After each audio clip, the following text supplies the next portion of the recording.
always recommend students to do certain martial art, especially females, or especially students like myself who are not very physically strong or tough. And there's certain martial art I feel gives you a lot of benefits.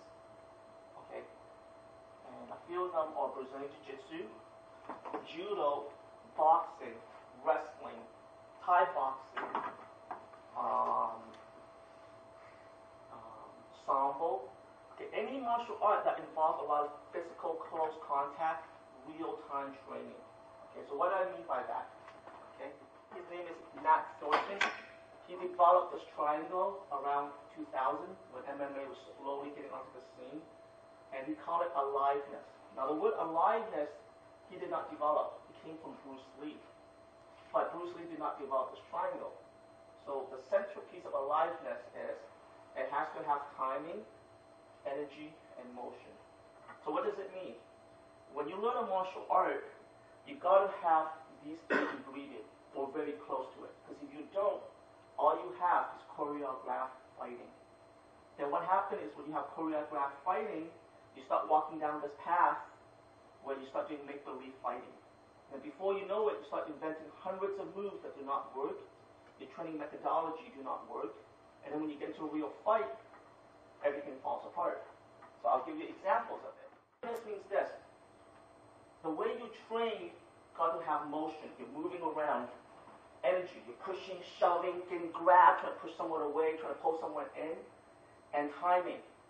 If I come in for a throw, if my hip moves too soon, if my arm moves too soon, if I throw my punch, and my punch goes too fast, too slow, or not at the right time, it does not work. Got that. So your martial art training should encompass that. Unfortunately, most traditional martial art, the technique is great, but after a while they go into this part where they do not involve those three elements: energy, timing, motion. Okay, so here's an example. 1953, a Tai Chi master versus a white clean master. You remember, these guys are in their 50s and 60s, right? So they have hundreds of students. And I guess they were upset with each other or whatever, and they were fighting. This is in Hong Kong, in a boxing ring. Now watch how bad the fight is, okay?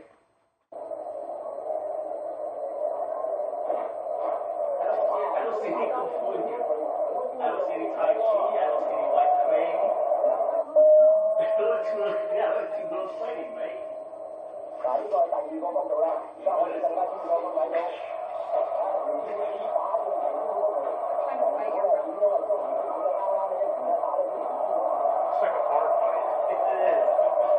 So you spent years training and you can't utilize any of it.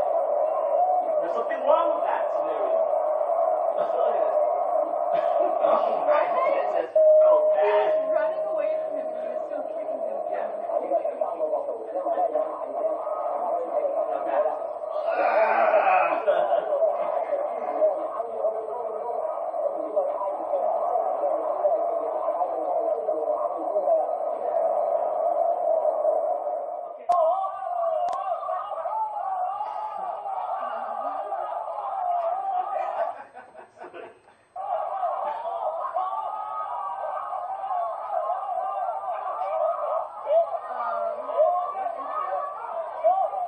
I don't see any un-choreographed. Oh, there's a judo throw, bad judo throw.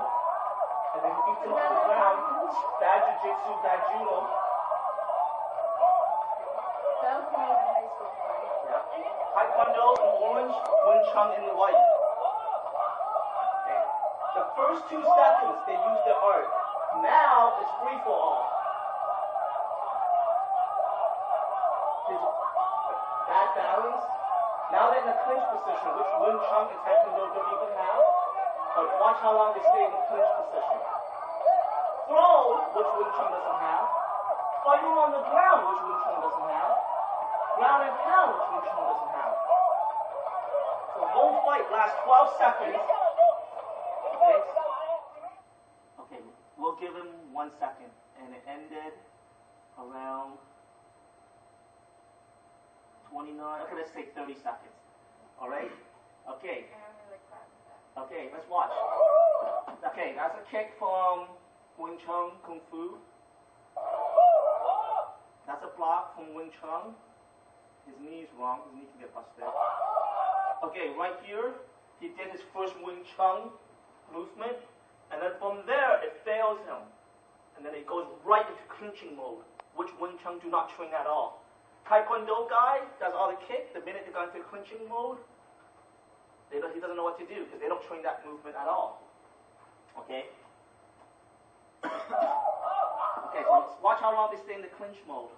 Look at this.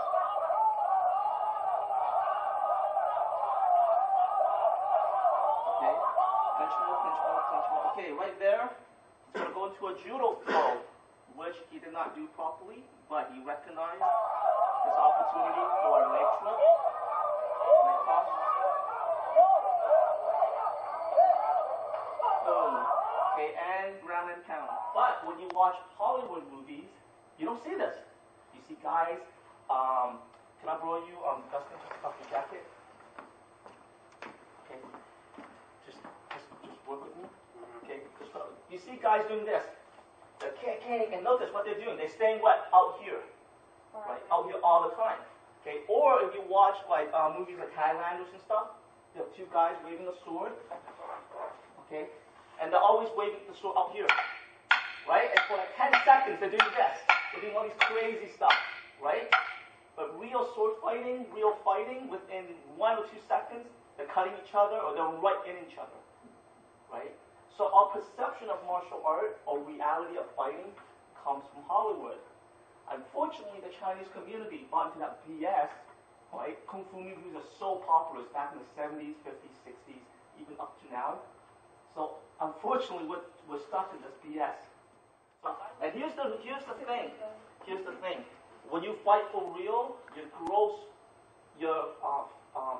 finite motor skills, like the ability to hold a cup, to dial a phone number, to wave a sword in like 360, goes away. Your gross motor skill, hugging someone, throwing punches like this, naturally takes over. Okay, so all those fancy kicks and stuff, you might pull it off for 1 or 2 seconds in a fight. Then after that, your primal fighting instinct takes over. Everyone got that? Now, and the problem is if you don't have any physical contact, like pulling, grabbing, getting hit, the minute you get hit, your mind shuts down. Everyone got that? Okay? That is why I laugh at martial arts schools that teach kids to stand there all day, do all these jumping, flying side kicks, everything.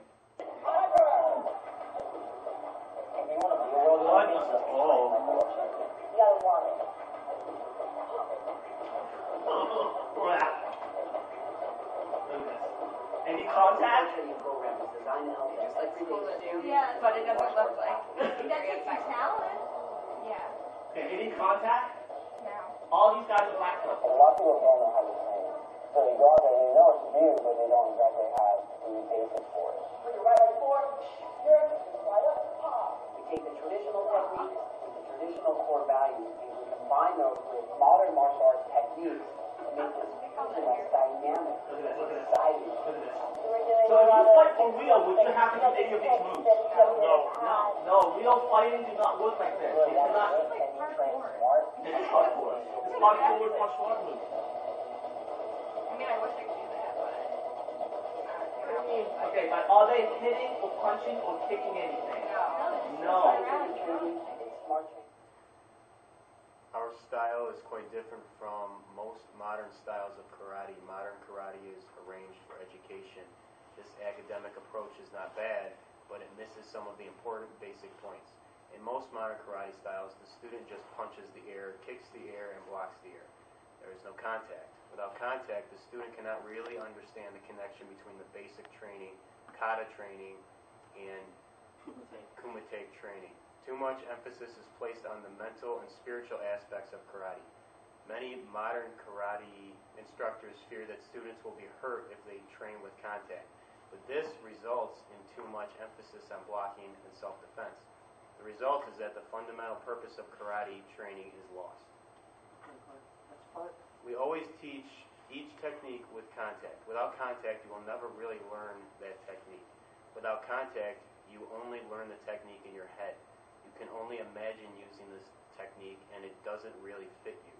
It is very important that you train until contact with every technique. then you can feel it mentally and physically. This doesn't mean that you have to kill your partner. You just have to make the contact enough to feel the impact. Okay. Most people think that they can properly learn karate by training constantly in one spot. They think that proper training is to practice a technique over and over again in a stationary position and to just punch or kick the air. This is a big mistake. This style of training became popular because people were absorbed with the mystery of karate. They believed that karate was so powerful that they could actually was so powerful that actual contact would be dangerous for the students in the modern dojo. They thought that it was sufficient just to practice the punches and kicks repeatedly in the air while standing in one spot. As you train, make sure that your position, body posture, arm position, and leg position are all correct before beginning the execution of the technique or the combination. Add the footwork, slide, step, or switch feet. Then execute the technique or combination correctly with contact.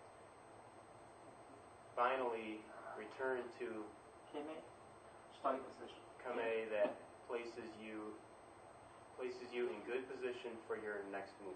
Without this full cycle, your training for this technique or combination is not complete.